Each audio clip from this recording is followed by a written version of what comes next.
kemudian jadi komisaris dihina-hina orang, berarti saya miskin dong.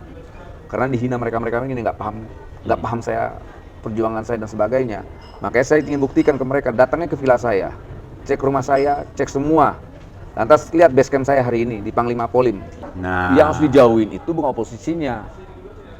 Itu. Jadi dijauhin pemikiran yang kira-kira tidak bisa dirasionalisasikan. Kok oposisi harus dimusuhin? Dan semua oposisi kawan saya semua, masa saya harus musuhan? betul. Saya nggak Banyak bisa. yang suka salah itu. Bukan adu kekuatan massa, Catat. tapi adu Benar gagasannya. ini. Makanya berpikir itu yang benar. Itu. Makanya harus orang tahu sekali, Anies Baswedan itu adalah aktivis. Dia pernah melawan Soeharto, dia pernah melawan rezim kegelapan Orde Baru. Para pemirsa, malam ini kita khusus ketemu di restoran dekat kantor Bung Joma, JP Joma. Mania. Jokowi Mania. Makanannya enak, kita kongko-kongko. Tadi dari para pembaca komen-komen Bung Noel punya video, perlu ada yang dijawab. Apa ya? Bang Noel setelah nggak jadi komut katanya Perlu dijelasin nih. Setelah Bung Noel nggak jadi nggak komut miskin. miskin. Justru saya sebaliknya, jadi komut malah jadi miskin saya. Miskinnya kenapa? Pertama, saya semakin tidak bermoral ketika saya diam. Makanya ukuran miskinnya apa? Harta saya punya sebelum jadi komisaris, saya punya rumah, apartemen, villa. Itu bisa dicek tuh. Jadi orang-orang idiot-idiot ini yang tidak pernah mengenal saya mudah sekali mengukur seseorang.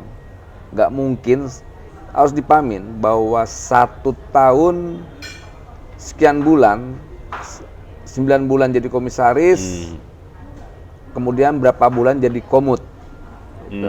Jadi saya tidak sampai 2 tahun jadi komisaris dan jadi komut. Nah, kalau diukur menjadi komisaris dan komut, itu logika para orang-orang yang moralitasnya sebagai komisaris utama. Kalau kita kan bukan, karena saya tahu mereka kan relawan para siluman-siluman yang nggak ngawur ini, nggak tahu kemana, yang orientasinya nyari duit, sikut-sikutan, nggak punya ideologi. Jangan disamain dengan saya yang prosesnya panjang. Itu, apalagi diukur dengan gaji komisaris. Saya umur 48 tahun, kemudian jadi komisaris sekitar 46 tahun, umur 46. Nah, dari sekian tahun sampai umur 46, hidup saya punya duit, punya villa, punya segala-galanya tanpa harus jadi komisaris. Kemudian jadi komisaris dihina-hina orang, berarti saya miskin dong. Karena dihina mereka-mereka ini nggak paham saya, perjuangan saya dan sebagainya. Makanya saya ingin buktikan ke mereka, datangnya ke villa saya, cek rumah saya, cek semua. Lantas lihat base camp saya hari ini di Panglima Polim. Itu, base camp saya itu di Panglima Polim, bukan di warung-warung mana nggak karuan itu. Gitu. Jadi kalau dibilang saya miskin, tidak. Kedua, saya sebelum jadi komisaris memang saya orangnya kritis. Pertama, apalagi saya punya latar belakang aktivis 98. Kita punya sejarah melawan Soeharto dan rezimnya. Kemudian kita melawan yang namanya rezim junta militer saat itu. Nah, yang waktu berkuasa di Orde Baru kan sistemnya sangat militeristik ya. Walaupun saya juga keluarga tentara dulunya, dari keluarga tentara. Tapi ya kita sepakat bahwa demokrasi adalah pilihan terbaik dari yang terburuk, sistem yang terburuk. Kita kan nggak mau juga kita pakai sistem komunis. Kita juga tidak mau bangsa ini dipimpin oleh sistem khilafah. Kita tidak mau. Kita inginkan ini Pancasila ini udah yang paling terbaik dari segala sistem lah, final lah ini. Sistem yang paling final, ideologi yang paling final, dan itu sudah teruji berkali-kali. Ketika kita berhadapan dengan sistem yang sangat otorian sekali, tumbang dengan sistem Pancasila. Begitu juga dengan sistem yang sangat komunistik, tidak diterima. Makanya bersyukurlah kita punya yang namanya ideologi Pancasila. Ideologi ini menjadi perkat lah ya, perkat hari ini kita hidup, kita berpolitik, kita berdemokrasi. Nah, memang problemnya dalam praktek Pancasilanya di luar harapan. Banyak orang-orang teriak, aku Pancasila, aku NKRI, tapi faktanya mereka tidak menjalankan ideologi itu. Nah ini menjadi ketimpangan politik dan ketimpangan demokrasi yang hari ini terjadi. Nah, kita tidak mau seperti itu.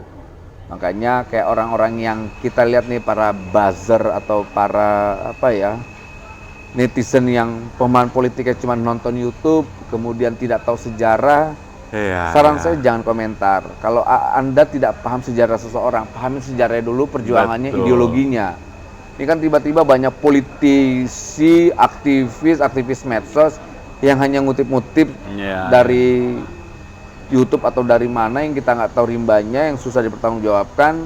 Lantas itu dijadikan alasan dia berpolitik. Benar. Kita ini berpolitik itu dari proses yang cukup panjang. Betul. Dari represifnya kekuasaan. Saya ini 2 kali di stigma. Pertama Orde Baru, saya di stigma komunis. Sekarang yang parah, di rezimnya Jokowi, saya diterorisin.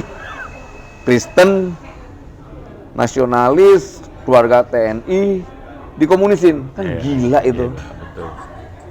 Gitu. Dan ini ya hal yang aneh. Makanya kita pentingnya mengedukasi masyarakat dengan era industri digital ini, ya harus punya kesabaran lah ya dalam mengedukasi. Karena di era industri digital ini kan semua informasi itu tanpa batas, semua terdistribusi tanpa proses edit atau ya itu yang akhirnya bablas pemahaman politiknya, lemah, standar berpolitiknya lemah, standar berdemokrasi rendah. Akhirnya gampang aja. Kalau kita kan kayak saya gini, proses diskusi, proses keluar masuk penjara.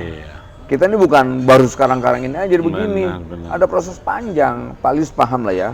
Kita sama-sama Om Lius kan pernah di KNPI, saat itu kita berhadapan dengan KNPI. Karena KNPI dulu menjadi alat negara atau alat Orde Baru untuk menjaga kekuasaan Orde Baru. Tapi kan sekarang banyak kawan-kawan KNPI yang punya daya kritis yang luar biasa. Mungkin memang sudah ada perbedaan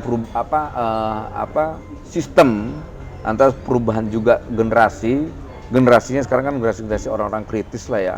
Jadi kita juga harus bisa memahami. Ya seperti itulah kira-kira Pak Lius. Luar biasa. Apalagi yang mau ditanya? Kenapa dekat sama oposisi? Dekat. Ya. Memang oposisi harus dimusuhin. Nah, Yang harus dijauhin itu bukan oposisinya. Yang dijauhin pemikiran yang kira-kira tidak bisa dirasionalisasikan. Kok oposisi harus dimusuhin? Dan semua oposisi kawan saya semua, masa saya harus musuhan? betul. Saya nggak Banyak bisa. yang suka salah itu. Kalau beda pandang terus kayak musuhan. Salah. Ini bagus nih. Saya nggak bisa karena beda pandangan langsung bermusuhan. Saya sama kayak Om Lius. Kita dialog, kita komunikasi. Saya sadar sekali Om Lius tidak mendukung Jokowi, saya mendukung Jokowi. Saya sadar betul Om Lius itu misalnya saya nggak tahu dukung Anies atau tidak dukung Anies nggak? Belum. Saya dukung Ganjar.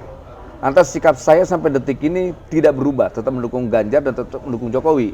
Nah, sikap Om Lius menghormati saya mendukung 2 orang ini, 2 tokoh yang saya pilih hari ini. Bukan itu sikap demokratis. Betul. Nah, kelompok-kelompok ini maunya kan saya berantem Om Lius. Nggak mungkin itu hal yang tidak mungkin didapatkan dari saya dan Om Lius. Nggak mungkin. Tapi kalau ditanya, saya bermusuhan dengan orang-orang kayak begitu. Betul. Yang kita musuhin tuh orang kayak begitu. Sama, dan kesel juga kok pemahamannya. Hari ini saya belum menentukan pilih dukung siapa. Tapi video Anies Baswedan yang menyatakan kalau Prabowo maju, dia tidak akan maju. Itu video tahun berapa? Itu video begitu Anies terpilih 2017, 2019 banyak yang dorong dia untuk maju jadi calon presiden. Gini, orang-orang tidak tahu yang namanya Anies Baswedan. Anies Baswedan itu mantan aktivis. Dia hanya taunya gubernur DKI. Orang tidak tahu bahwa Anies Baswedan itu aktivis. Ingat, kedua, Mas Ganjar juga aktivis. Ini dua-duanya aktivis. Mereka punya gagasan, mereka punya program. Nah, yang harus diadu gagasannya. Bukan adu kekuatan massa, tapi adu gagasannya. Makanya berpikir itu yang benar.